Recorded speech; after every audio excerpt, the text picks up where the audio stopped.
Welcome. If you're just watching this video, this is technically a part 2. Is it a part 2? It's kind of like a second half, I guess, of covering an article I wrote a couple months ago, and just kind of going through the higher level points on kind of tips to help people working remote. There's a lot of people working remote right now that are doing it for the first time, trying to get into grooves and kind of struggling with it. Friends have reached out to me and I decided to write an article way back in March or April now, but I decided now to be a good time to start covering that in videos. So if you're just getting here and haven't watched that other one yet, you don't need to. You can watch it afterwards instead, but I'll kind of like do sum up of that video as well at the end. But yeah, tips for working from home. This first one I think is pretty obvious, and it is, I just have in quotes, consistent start times. The basic idea of like work your life around a schedule. This is something I really struggled with when I first started working remote. I was working for just startups who would give me money to build a first version of an app, and I had no needed start time. I had no meetings I needed to make it to, so I would just kind of like sleep until I wanted to sleep, wake up, kind of crank out some code, and then just kind of be, I don't know, meh for most of the day. And I really struggled to get my work done on time. I really had to work hard to make deadlines, and it ended up being just a lot of all-nighters, which is fine when you're also a college student. But when you're actually working for a company that expects you to get work done but is no longer there to know that you walked in the door right at 9 o'clock. Is 9 o'clock when most people go to work? 9 o'clock's when I start. But no one's there to know that I came in at 9 o'clock. It has to be me doing that. Same for you. Make a schedule, even if it's wonky, even if it's starting at 10 o'clock and then you work till 7. As long as it's consistent, you're going to be able to get into a mindset and be able to know, okay, this is my work time. I'll be off later, and then I'll be the off time. It'll be a lot easier to kind of make that disconnect between work and non-work, and also just be in that mindset of productivity, getting work done. You're at work starting at whenever you normally start. I've seen and read tons of articles on starting super early. They'll talk about that. I don't think that really matters that much. If you're good at early rising, be an early riser, get a good start before anyone else logs on. But really, I think the consistency is the most important part of that. So I try and be online and reading up on usually emails and code reviews and stuff like that. I try and get on by around 8:30 to 9. And that's how I start my day, is just do the main things in the morning, and then by 9:30 I'm cranking out code again. So this one I call a rubber ducky buddy. That is a term you'll see around the internet, so you can probably Google rubber ducky buddy and see some much better articles on that.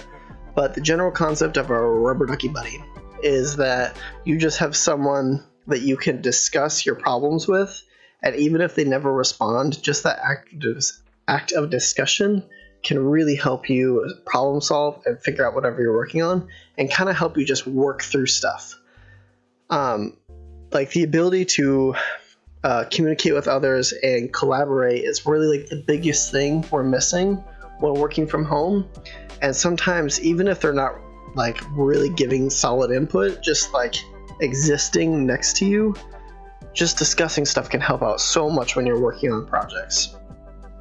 And so that's where a rubber ducky buddy comes in. It's someone who you can chat with or not chat with, and it's perfectly fine. So I think this doesn't have to be someone who works with your company. If you work from home and your spouse works from home, it could be your spouse. If you have a friend or somebody who works in the same industry, who's a close friend, that's who I have. I will often have a video chat up with my buddy, who's also a programmer but works for a different company, and we'll never discuss specifics, but sometimes it's just good to discuss what you're trying to conceptualize a little bit.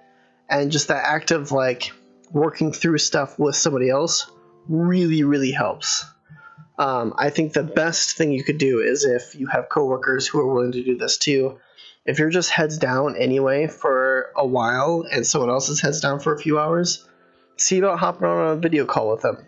Don't have to chat, just have them on a separate monitor on a separate window, just kind of existing over in your corner.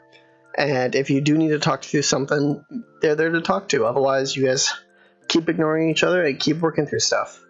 I really think that's a powerful way of kind of going back to that ability to just talk to the guy on the other side of the cubicle, or like talk to like the people at the, what's it called, water cooler? Not water cooler. I don't know, like the little glub thing. That thing where you would talk.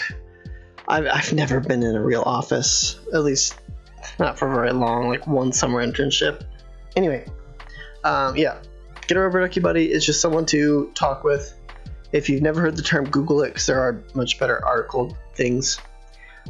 Okay, for this next tip, I'm going to have to ask that you don't take it out of context and then tell my wife what I'm about to say. So at least if you're going to send her this video, like, keep it within context. But the title I have for this is Don't Do the Dishes.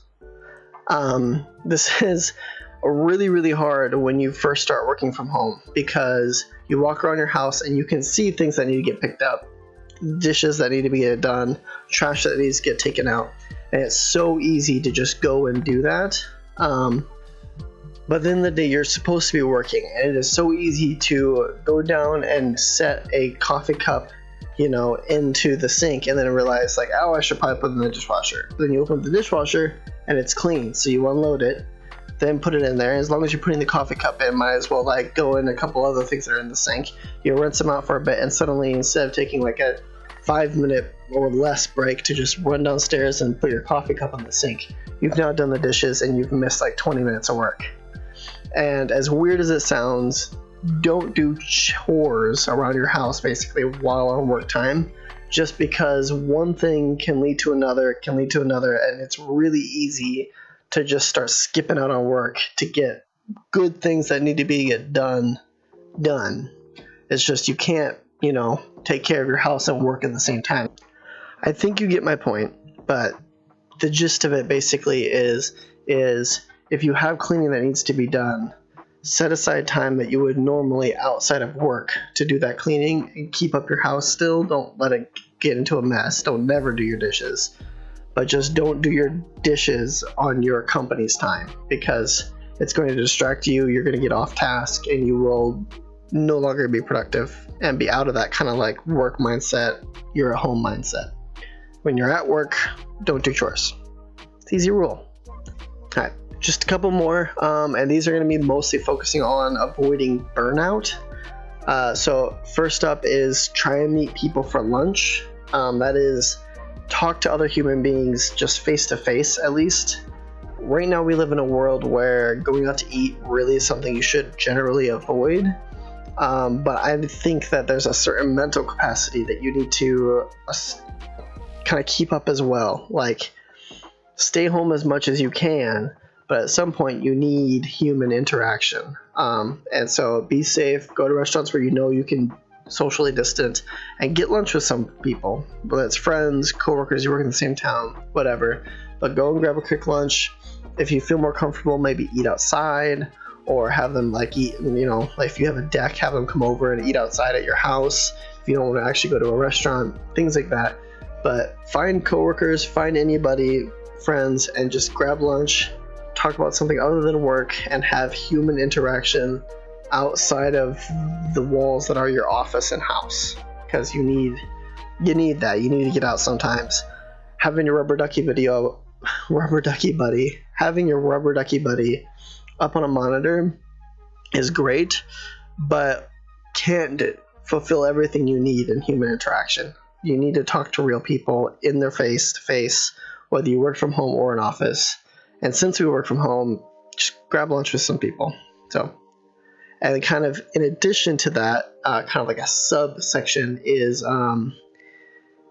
if you don't have anybody to go out, try and find them. It's worth putting in the effort to trying to find colleagues and friends in your section. So there's lots of Facebook groups and stuff for, you know, whatever town you're in or whatever industry you're in.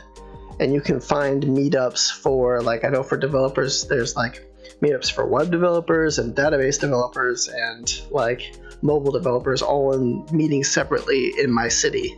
I can go there, hang out, and like meet people who do my job, make friends, and then go meet out. But try and find people that you can kind of talk shop with and kind of like digest, maybe complain a little bit, and work through stuff like life stuff, like working with work and complaining about it stuff with people other than your spouse and your family and the people who live in your building. Like, get out a little bit. This tip is a little bit harder in COVID times, but if you're able to, get out, make some friends, get to know people who are in your industry but not with your company, and just connect. It's good, especially when we work from home and especially when we don't see that many people. Like, we're always alone. Last one here is just to sum up the main point of my previous video, which is wear pants. That's the big one. It's more than just not showing your boxers or whatever you're wearing down there. Hopefully something on the webcam. But also like just like a mindset of getting dressed, getting ready for your work day. Wear pants, set yourself up to be an actual worker. Do what you would do to prepare yourself to go to the office when you're going to work remotely. A lot of these things like get so much easier when you have that. Work and life separation gets so much easier when you actually get dressed for work. I couldn't recommend it more. Wear pants. Got it? Cool. That's all I had for today. If you have more tips, I'm going to be working through some more, but I would love to get some input. I would love to grow and get better at working from home as well. We'll leave those tips in the description below. If you have questions, I'll try and answer them. But you can also always reach out to me at my stream, also Dorelli on Twitch, and also reach out to me on Twitter if you want a quicker response. So I stream Tuesday through Thursday nights right now. And just pop in, hang out for a bit, play some games, relax from work before you go to bed. It's a great time. That's all I have for you guys. I hope you have a wonderful work week. We're already a day in. I hope you've survived so far. And I will see you next time. Bye.